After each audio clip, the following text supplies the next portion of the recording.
ਇਸ ਵੇਲੇ ਦੀ ਇੱਕ ਚਰਚਿਤ ਖਬਰ H1B ਵੀਜ਼ਾ ਦੇ ਨਾਲ ਜੁੜੀ ਹੋਈ ਹੈ। H1B ਵੀਜ਼ਾ ਮਾਮਲੇ ਦੇ ਵਿੱਚ ਭਾਰਤ ਦੇ ਵਿੱਚ ਡਿਪਲੋਮੈਟ ਰਹਿ ਚੁੱਕੇ ਮਹਾਵੇਸ਼ ਸਦੀਕੀ, ਜਿਹੜੇ ਕਿ ਇੰਡੀਅਨ ਓਰੀਜਨ US ਡਿਪਲੋਮੈਟ ਨੇ ਤੇ ਇੰਡੀਆ ਭਾਰਤੀ ਮੂਲ ਦੇ ਨੇ, ਉਹਨਾਂ ਨੇ ਇਸ ਮਾਮਲੇ ਦੇ ਵਿੱਚ ਕਈ ਖੁਲਾਸੇ ਕੀਤੇ ਨੇ ਤੇ ਕਈ ਚੀਜ਼ਾਂ ਦਾ ਪਰਦਾਫਾਸ਼ ਕੀਤਾ ਹੈ।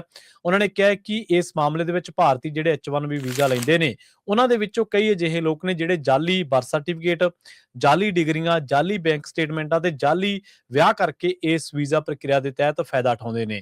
ਤੇ ਉਹਨਾਂ ਦੇ ਵਿੱਚ ਬਹੁਤ ਲੋਕ ਅਜਿਹੇ ਨੇ ਜਿਨ੍ਹਾਂ ਦੇ ਵਿੱਚ ਕੰਪਨੀਆਂ ਦੇ HR ਤੋਂ ਲੈ ਕੇ ਉਧਰ ਜਿਹੜੇ ਲੋਕ ਨੇ ਕੰਸਲਟੈਂਟ, ਉਹ ਰਲੇ ਹੋਏ ਨੇ, ਮਿਲੇ ਹੋਏ ਨੇ। ਯਾਨੀ ਕਿ ਜਿਹੜਾ ਵੀਜ਼ਾ ਐਪਲੀਕੈਂਟ ਆ ਉਹ ਵੀ, ਤੇ ਜਿਹੜਾ ਵੀਜ਼ੇ ਦਾ ਲਾਭ ਉਠਾਉਣ ਵਾਲਾ ਉਹ ਵੀ, ਤੇ ਜਿਹੜੀਆਂ ਕੰਪਨੀਆਂ ਹਾਇਰ ਕਰ ਰਹੀਆਂ ਨੇ ਉਹਨਾਂ ਦੇ ਵਿੱਚੋਂ ਵੀ ਵੱਡੀ ਗਿਣਤੀ ਲੋਕ ਰਲੇ ਹੋਏ ਨੇ। ਆਪਾਂ ਪਹਿਲਾਂ ਹੀ ਦੇਖਿਆ ਕਿ H1B ਵੀਜ਼ਾ ਦੇ ਨਾਲ ਜੁੜੇ ਭਾਰਤੀਆਂ ਦੇ ਵੱਲੋਂ ਕਈ ਮਾਮਲਿਆਂ ਦੇ ਵਿੱਚ ਇਸ ਵੀਜ਼ਾ ਪ੍ਰਕਿਰਿਆ ਦਾ ਨਜਾਇਜ਼ ਲਾਭ ਉਠਾਉਣ ਦੀਆਂ ਗੱਲਾਂ ਜਾਂ ਸਕੈਮ ਸਾਹਮਣੇ ਆਏ ਨੇ।